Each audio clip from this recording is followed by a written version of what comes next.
kawan, welcome back to my channel. Kembali lagi bersama saya Dolphy Ebut. Jadi video kali ini pertama-tama saya mau ucapin terima kasih kepada teman-teman yang sudah support, baik secara langsung maupun tidak langsung. Sekali lagi terima kasih, dan semoga Tuhan akan membalas kebaikan dari teman-teman dan saudara-saudara. Kami keluarga tidak dapat membalas satu persatu, tapi kami percaya Tuhan pasti akan membalas.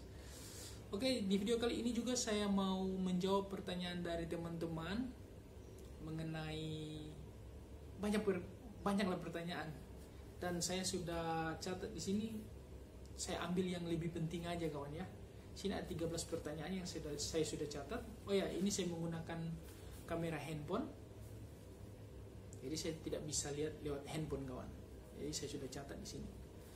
Oke, pertanyaan pertama yaitu apakah ngana petujuan buat video, atau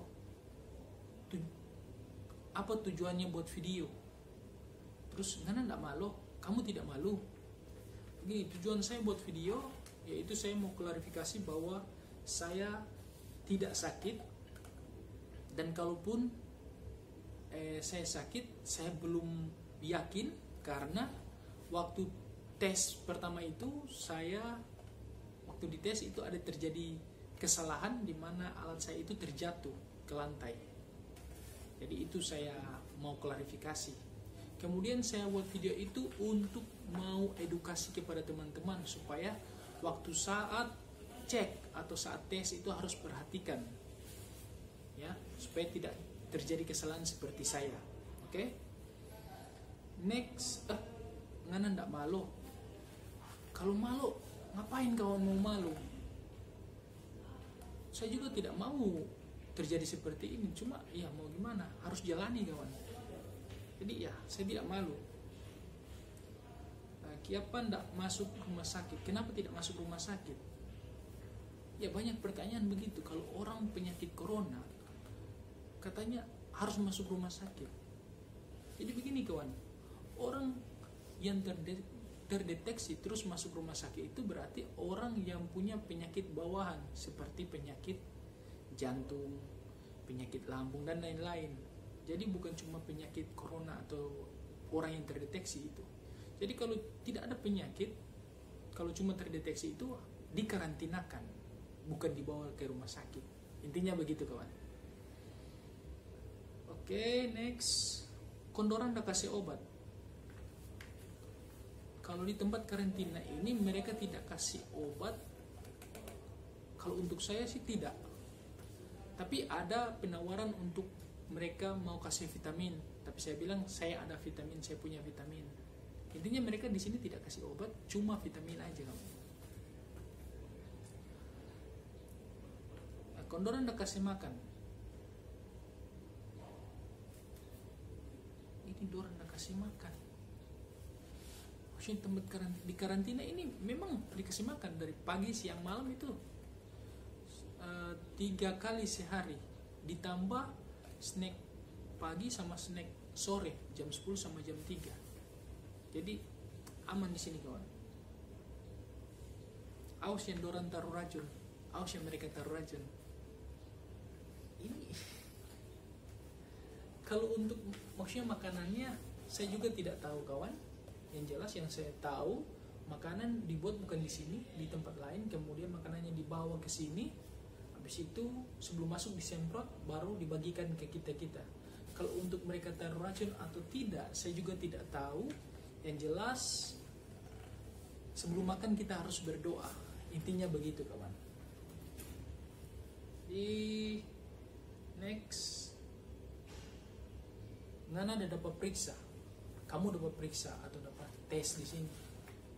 Di sini puji Tuhan, waktu kita buat video kemarin, waktu saya buat video kemarin, saya buat video hari ini, besoknya itu saya langsung, bukan cuma saya sih, orang-orang yang ada di sini langsung dites swab langsung, dan itu 2 kali tes kita itu.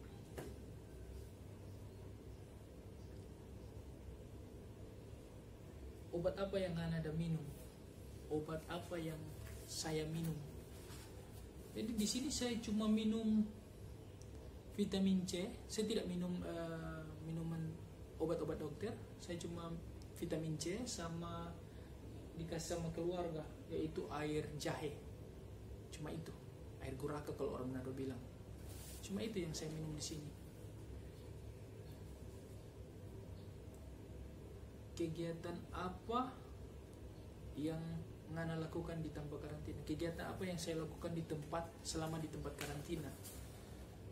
Kegiatan ya biasa, bangun pagi, berdoa, olahraga, pergi ambil makanan, periksa kesehatan.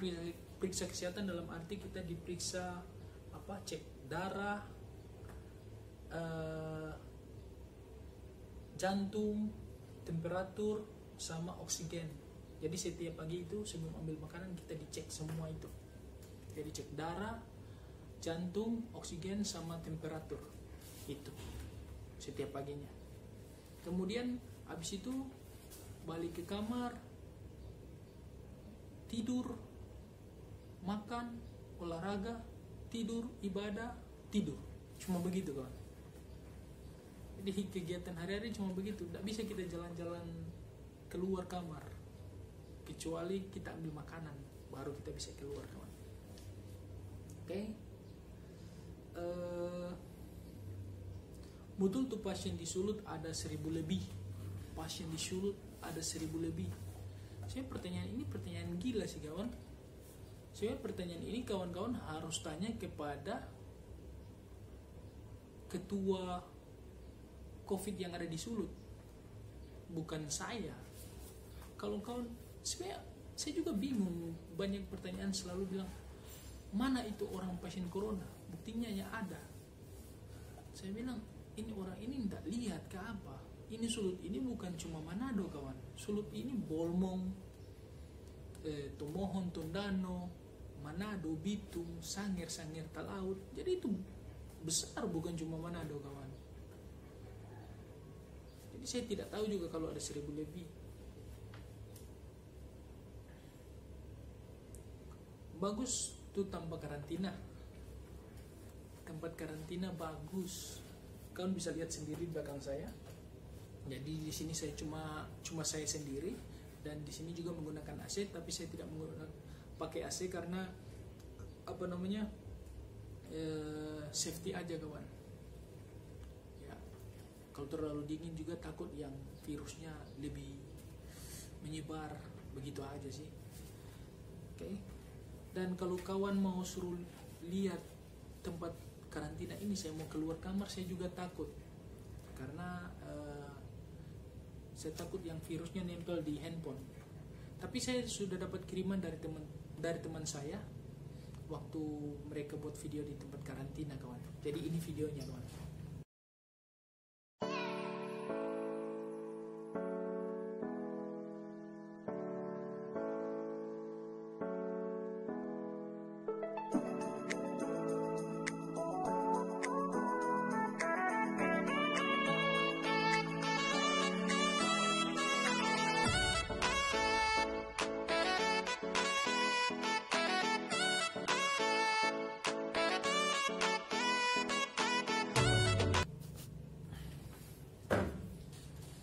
Bagaimana kawan?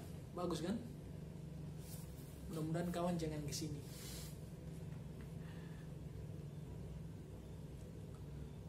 Oke. Next, klinik dan rumah sakit mana waktu udah periksa? Maksudnya namanya. Kalau untuk namanya kawan, saya tidak bisa berani bilang di sini.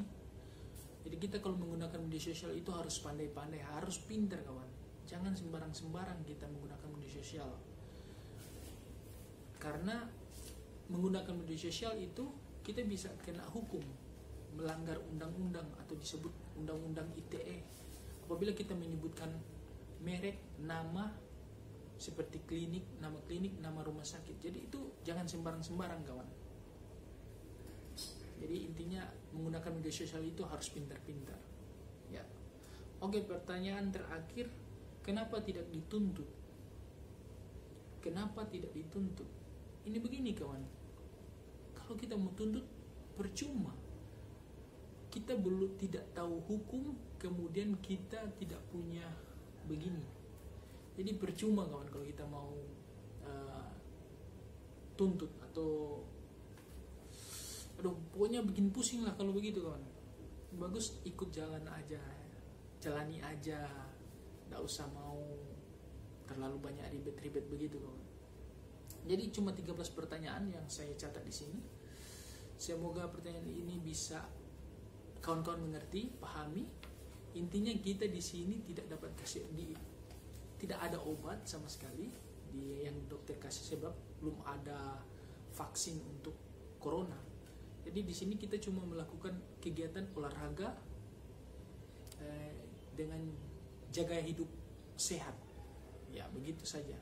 Jadi buat kawan-kawan yang di sana, jangan lupa untuk sering olahraga, karena olahraga itu bisa menambah kekebalan tubuh atau ion tubuh kita kawan. Karena ion tubuh itu bisa membunuh virus-virus yang ada di dalam tubuh kita. Jadi harus olahraga. Kedua, jaga jarak. Ketiga, kalau mau berpergian itu harus menggunakan masker. Keempat itu cuci tangan. Intinya begitu kawan. Jadi semoga video ini bisa bermanfaat, dan sekali lagi jaga kesehatan. Sampai jumpa di video-video selanjutnya. Bye. Peace.